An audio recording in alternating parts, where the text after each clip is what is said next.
गुरु से शब्द सुन करके विषय को पूछने चले जाना, उसमें कुछ नहीं मिलाना था, कुछ नहीं मिलाना था, कुछ नहीं मिलाना था, मात्र पानी में उबाल के पिलाना था। लेकिन किया क्या? ऐसे ही नमन भाई बेटा समझ, जिनवाणी शुद्ध काढ़ा है, इसे मिला मत देना, मिला मत देना बेटा, मिला मत देना। और जो मिलावट करके बोलते हो उनसे कह देना किसी को मार मत देना, सम्मित के प्राण मत ले लेना। हुआ ये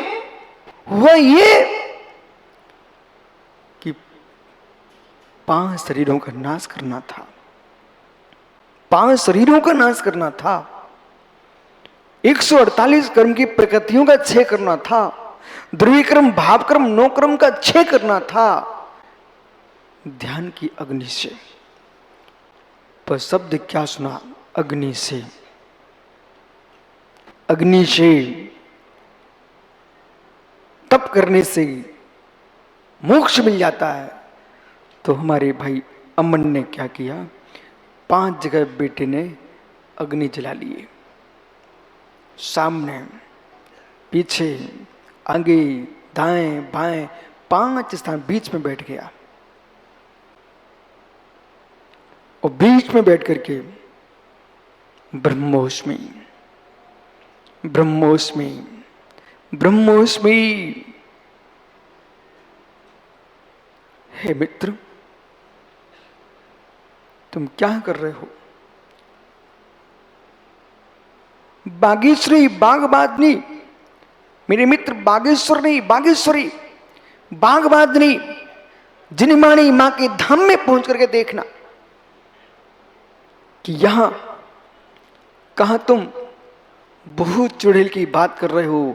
एक कर्मों का भूत भगाने की कोई स्थान है, धाम है, उसका नाम बागेश्वरी जिनवाड़ी मां का धाम है।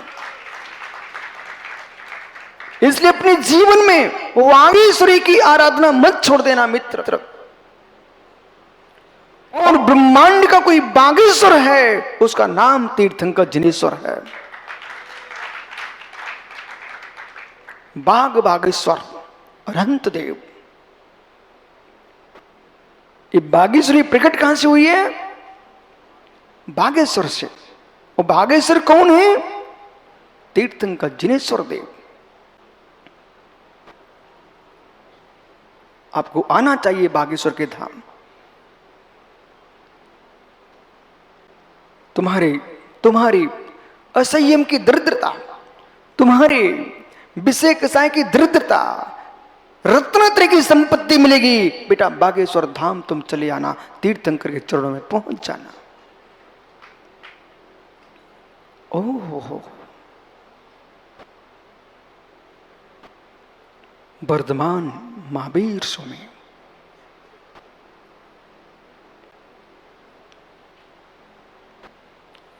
पांच जगह अग्नि लगा के बैठ गए भैया। और मित्र लकड़ी जला जला करके, लकड़ी जला जला करके कोटि कोटि जीव स्वाहा कर दिए। और मालूम, राख के तो ढेर लग गए, राख के तो ढेर लग गए, पर कर्म की एक कणिका भी नहीं जली।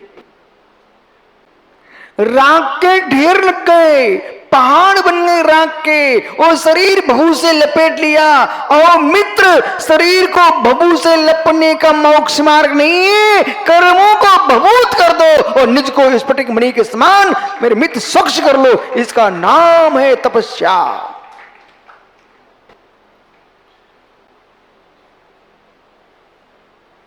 अग्नि धारणा का ध्यान करो। कराऊंगा एक दिन आपसे। अग्नि धारणा का ध्यान करो और फिर आप देखेंगे,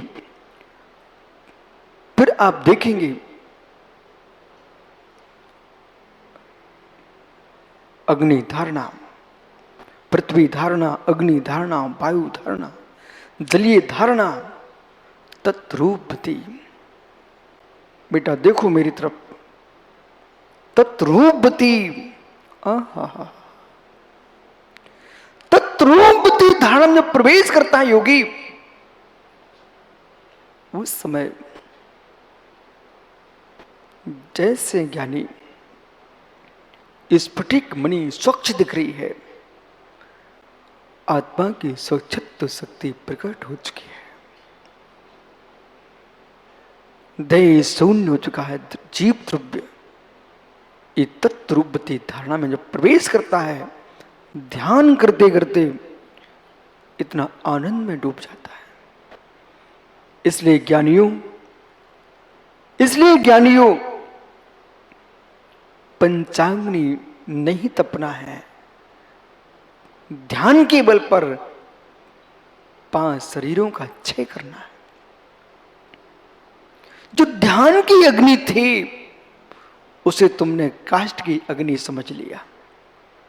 जो ध्यान की अग्नि थी उसे काष्ठ की अग्नि समझ लिया। जो कर्म की समुदाय थी उसको आपने चंदन लकड़ी, मेरे मित्र, बबूल और आम्र और पीपल की लकड़ी तुमने समझ लिया है। ये ज्ञानी कर्मों की समुदाय थी, ध्यान की अग्नि थी और चारित्र का कुंड था, संयम का घृत था, उसकी आहुति देना थी। तुमने क्या कर डाला? घी के टीन डाल दिए, लेकिन खड़े वहीं मिले संसार में। संसार भी खड़े मिले, टीन के टीन स्वाहा कर दिए, तुमने स्वाहा कर दिए। तब प्रभु कहते हैं, जिन देव ने कहा तब क्या है? क्रमक्षार्थम तप्यति इति तपः विषेकसाय वृग्ग भावम काउन झान सज्जाए। क्या दियो? जो भावई अपाड़म तस्य तबो होदीड्य मेड़े। ये वीर की वाणी है, ये वर्तमान की वाणी, महावीर की वाणी है। सभी मुमुक्षु ध्यान दो, क्योंकि आप लोग तपस्या देख करके मालूम, ईमानदारी की बात बोलता हूं, आप लोग तपस्या देख करके मुझे क्या लगता है? ये देखो, आराध्य सागर बैठे, भी अनुत्तर सागर है, भी संयंत बैठे, उधर शिखर जी में प्रसन्न सागरी बैठे हुए। अहो, इन त्यागियों की तपस्या को देखो, लेकिन विशुद्ध सागर मन क्या बोलता है? जितनी घनघोर तपस्या है उतना घनघोर आध्यात्मिक जीवन होना चाहिए।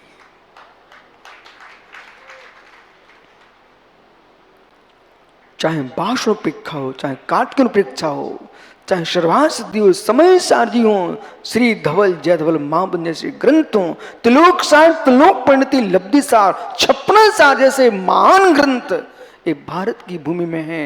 रजत अपने जीवन की स्वाह होने के पहले बेटा एक बार इन आगम ग्रंथों का अवलोकन, दर्शन तो कर ही लेना।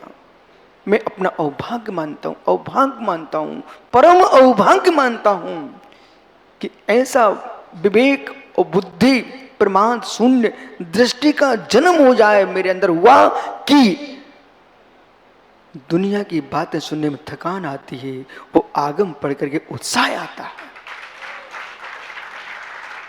मैं पुण्यशील जीव में बेटा, केवल पुण्यशील लोग हैं जिन्हें मंदिर का नाम सुनते ही पैर टूट जाए, वो गुरु के दर्शन करते ही आंखें फूटने लग जाए, वो मित्र अभिषेक करने के भाव आते ही हाथ टूट के गिर जाए। ओ बालक जिनवाणी के स्वाध्याय के लिए बुद्धि भ्रष्ट हो जाए, इससे बड़ा पुण्याक्षीण संसारों को दूसरा पुरुष नहीं मिलेगा।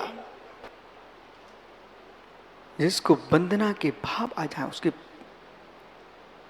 आगम समझने का विवेक जग जाए, गुरु चरणों में पहुंचने के भाव आ जाए और जिनवाणी पढ़ने के लिए आंखें खुल जाए, सहस्र नेत्र बन जाए। जैसे सौद्रमिंद्र भगवान जिनेश्वर को देखने के लिए 1008 नेत्र बनाता है, ऐसा मेरे मित्र जिसकी बुद्धि कि जिनवाणी पढ़ने के लिए मचल जाए। जैसे बच्चे खिलौनों को मचलते हैं, ऐसे बेटा केवल जिनवाणी सुनने के लिए मन मचल जाए, वो संसार का सर्वश्रेष्ठ पुण्यात्मा जीव है।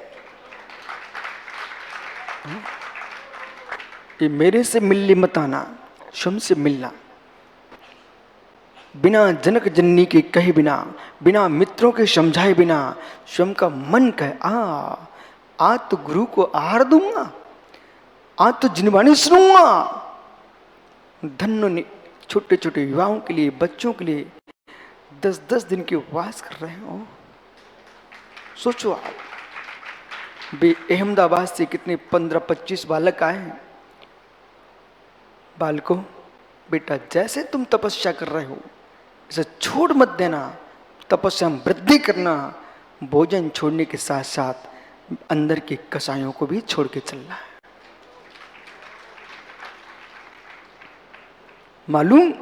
मालूम वो किसान बन के रहो। मैं आज बहुत चर्चा करना है। सुधीर वो किसान बन के जियो बेटा, केवल सुन, वो किसान बन के जियो। मैंने छोटे से किसान को देखा और बहुत बड़े किसान को देखा। जिसके कई हेक्टर भूमि है वो बड़ा किसान, जिसके 1-2 हेक्टर वो छोटा किसान। लेकिन बेटा हेक्टर वाले को बाहर दुकान पर साग खरीदते देखा, कई हेक्टर वाले को। और जिस पर 1-2 हेक्टर थे वो बाजार में कुछ भी खरीदने नहीं जा रहा है। बोले क्यों? इतना समझदार। उसने मेड़, खेत की मेड़ तक को खाली नहीं छोड़ा, बगल की खंतियों में भी उसने कुछ नहीं हुआ तो मालूम उसने क्या किए? धनिया छोड़ दी, धनिया उगाई। जहां कचरा रखा था वहां बीज डाल दिए तुरैया के, लौकी के, सो वहां साग हो गई। और मालूम आस पास में जाकर के कहीं छोटे से खूंट पर उसने बिनोना बोल दिया, सो कपास आ गया। थोड़ी दूर पर उसने जाकर के गन्ना डाल दिए, सो घर में शक्कर भी आने लगी, गुड़ आ गया। मालूम उसने सरसों बो दी, सो तेल आने लग गया। और उसके खेत की खंतियां जो थी ना, उसके पानी को उसने जमा के रखा और सूख गया, सो नमक आ गया। उसको बाहर कुछ लेने ही नहीं पड़ा, सारी धन धान्य उसके घर में उग रहे हैं। मेरे मित्र, ये था समझदार किसान का, छोटा किसान, छोटी भूमि पर माला माल किसान। ऐसे ज्ञानियों, पंचम काल के तपस्वियों, यदि 1000 वर्ष तक चतुर्थ काल का त्यागी तपस्या करे वो जो फल पाएगा, और पंचम काल का मुनि 1 साल तपस्या करे उतना पुण्य कमाएगा, कर्म की निर्जरा करेगा।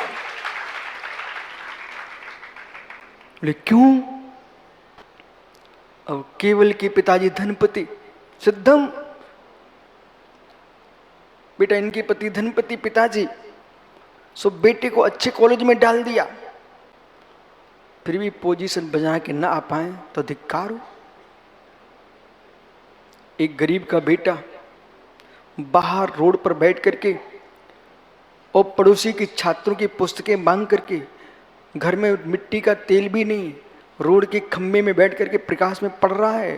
बेटा पोजीशन बना के आए, उसकी पीठ ठोकना चाहिए कि नहीं ठोकना चाहिए? यदि विदित क्षेत्र में विराजे मुनिराज, विदित क्षेत्र में विराजे मुनिराज आज तपस्या कर रहे हैं तो क्या बहुत बड़ी बात है।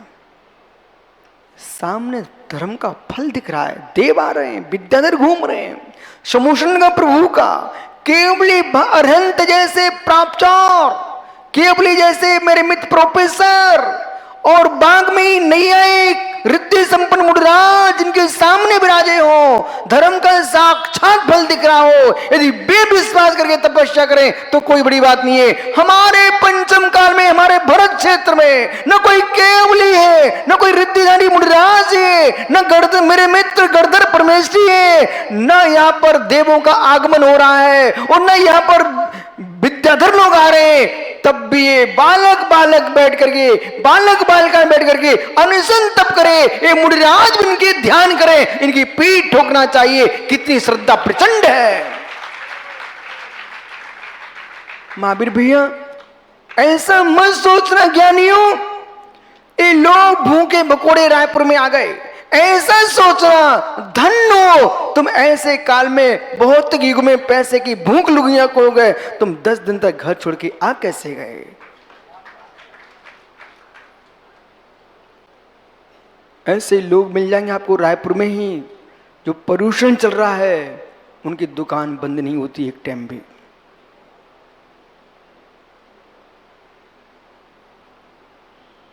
वो झारखंड से आ गया, संबित शिखर के बगल से आया, देखो बालक खड़ा।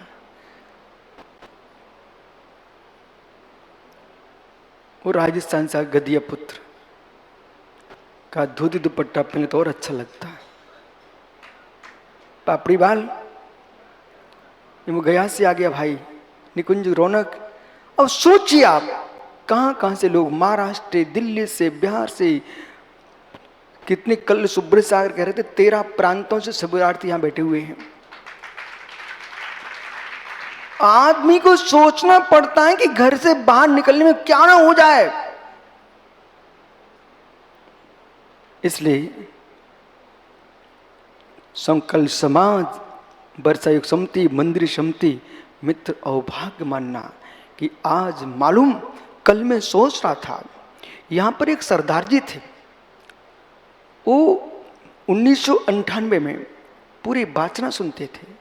उन्होंने मेरे से कहा महाराज जी यहाँ सन्मति साकर महाराज जी आए थे, तब एक मेला लगा था, उसके बाद अभी दिखा मुझे कुछ मेला। मित्र ये वो भूमि है जहां मासो पासी ने तपस्या दे करके जिसे बिंब को सूर्य मंत्र दिया हो, वहां तो तपस्वियों की लाल लगना ही है।